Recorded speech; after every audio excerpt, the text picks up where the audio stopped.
all they probably do is squeal, but chill. When we start the revolution, when we start the revolution, all they probably do is squeal, but chill.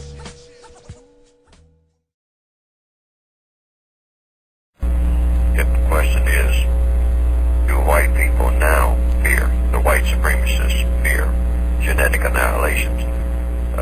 I don't think so. Not now. That's why I call them white supremacists. See, once you get in a supreme position, you don't fear annihilation, except if it looks like you're losing your power. Then you have that fear. Now, up to now, they haven't displayed where they fear that they're losing that power, even though I believe that they are losing some of it, but gradually. But as of now, they're right on top of the situation. So they're just trying to maintain what they already have. Now, I base that premise on, if it came right down to it, they would have to make a decision. If they intend to retain this power that they have, which they now have, they have to make a decision as to whether or not they're going to do justice, in which case they do make themselves vulnerable to genetic annihilation. But I would say if the black people are intending to replace white supremacy with justice, then they don't have it. They shouldn't have that fear, but they still might have it.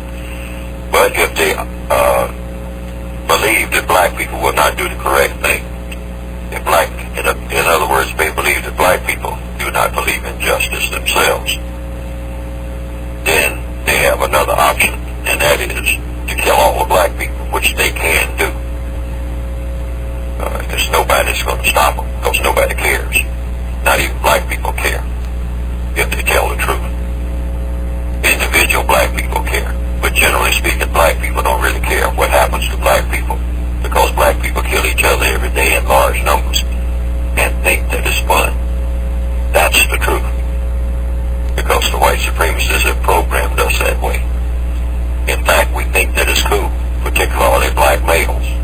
Killing black males is almost a rite of passage. As far back as I can remember, right up until this day, it's been passed on. That is ingrained a part of black culture. It's more of a part of black culture than anything else.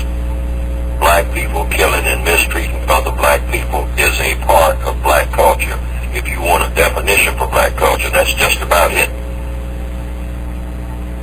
So the white supremacists have no problem with that, because they will be killing us and we'll be killing each other. So if they wanted to annihilate us at all, it would be a piece of cake.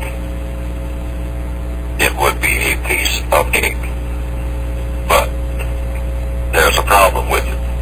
Over the period of time that the white supremacists have been in business, they've become accustomed to it. Now, accustomed to what? To practicing white supremacy. And what is the purpose of white supremacy now? According to logic, from at least my viewpoint, and studies and observations, it's white supremacy. They're not after land, they're not after money, they have all of that. The idea of white supremacy is a value within itself. That's what they're riding on now. Now, if they kill all of the black people, then they're no longer white supremacists. And then they will have no longer a reason for existence, because they have made that their reason for existence. All of their movies, all of their folklore, everything that they do, every move that they make, proves that white supremacy is their reason for wanting to breathe, even wanting to get up in the morning. White people become lazy, really, when they don't have that adrenaline rush of practicing racism in one form or another. That's what keeps them going. That's what makes them get up real early before anybody else gets up. If they don't have that, they have no incentive hardly to do anything. Now, this is based on evidence. Even when they talk about going into outer space, they are looking for people. What people? Well, their folklore tells us, look at Darth Vader, Darth Invader. Back in the 1930s, it was Flash Gordon looking for the clay people. Clay people meaning people made out of mud. That was in the 1930s. So it's always this thing, this driving force of racism. That's what keeps them going. That's their adrenaline. That's their cocaine.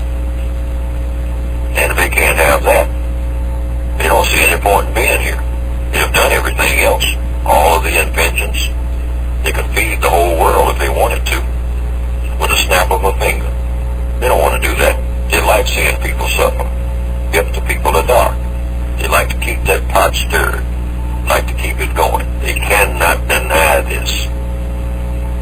In fact, they brag about it. Turn on any television set, that's what they're bragging about. They like to tear up things, build things up to tear them up. They know how to build things better than anybody. But they like death. They like to see things die. Even when they nurse everything back to health, and they know how to do that. They like to kill it all over again. It's a perversion of what the universe is supposed to be about. And that's why we are having this conversation, presumably, that we need a better system. Got a wonderful planet here if we treat it correctly and treat each other correctly. But the white supremacists, as long as we have that doctrine, we won't be able to do anything that